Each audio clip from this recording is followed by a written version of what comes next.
মালিক রে, আমি বড় পাপী, আমি বড় গুনাহগার।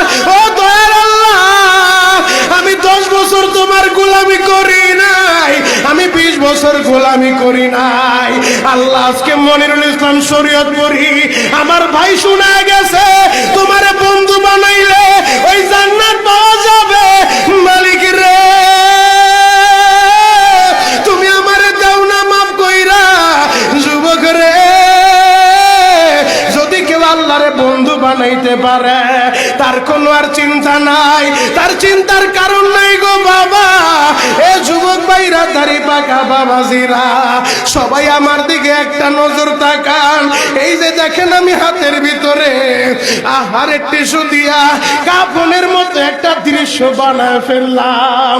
এমন একটা কাপড় আপনার শরীরে একদিন উঠে যাবে, আমার শরীরও একদিন উঠে যাবে। ও চেয়ারম্যান ভাইরা, ও মেম্বার ভাইরা, ও নেতা ভাইরা, ও আলেম ভাইরা, এখন কাঁদতে বলছি শুধু কাঁদবা। জীবনে কত জায়গায় আমরা গোসল করলাম, আহারে কক্সবাজার ঘুরতে যাইয়া সমুদ্রের ভিতরে গোসল করলা, কুয়াকাটায় ঘুরতে যাইয়া সমুদ্রে গোসল করলা। এই যে মাদ্রাসার পুকুরটা ভরাট করছে মসজিদের জন্য, বিশাল বড় ময়দান এখন হয়ে গেছে। এই পুকুরের ভিতরে কত মানুষ গোসল করছে, আবার পিছনে একটা বিরাট পুকুর হয়ে গেছে, ওই পুকুরে কত মানুষ গোসল করবে। ও সোনামুখীর বাবা গো, তোমার বাড়িতে নিজের টিউবওয়েলে কতদিন তুমি গোসল করছো, তোমার বাড়িতে দামি একটা গোসলখানা বানাইছো, বিদেশি ঝর্ণা লাগাইছো, ওই ঝর্ণার পানি দিয়ে তুমি আর আমি গোসল করি।